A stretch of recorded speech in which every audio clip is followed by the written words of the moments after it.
বিচার করব 2009 সালের পিলখানা ট্র্যাজেডির, আমরা বিচার করব আল্লামা দেলোয়ার হোসেন সাঈদীকে মিথ্যা মামলার মাধ্যমে রায় দিয়ে প্রায় শত প্রাণকে ঝরিয়ে দেওয়া গণহত্যার, আমরা বিচার করব শাপলা চত্বরে সংগঠিত গণহত্যার, আমরা বিচার করব বিরোধী দলীয় দেশপ্রেমিক নেতৃবৃন্দকে মিথ্যা মামলার মাধ্যমে জুডিশিয়াল কিলিং এর নামে প্রতিটি হত্যাকাণ্ডের, আমরা বিচার করব 2021 সালের মোদী বিরোধী আন্দোলনে শাহাদাতপ্রাপ্ত বীর শহীদদের, আমরা বিচার করব 2024 সালের প্রতিটি হত্যাকাণ্ডের ইনশাআল্লাহ।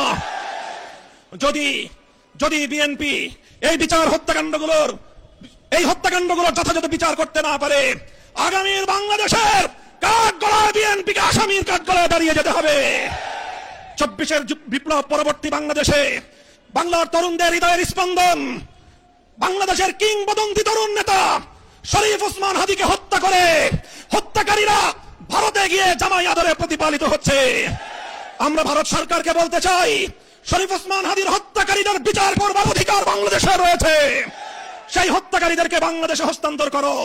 যদি তোমরা সেটা করতে ব্যর্থ হও, আমরা ভারতকে সেজন্য অভিযোগের কাঠগড়ায় দাঁড় করিয়ে দেব।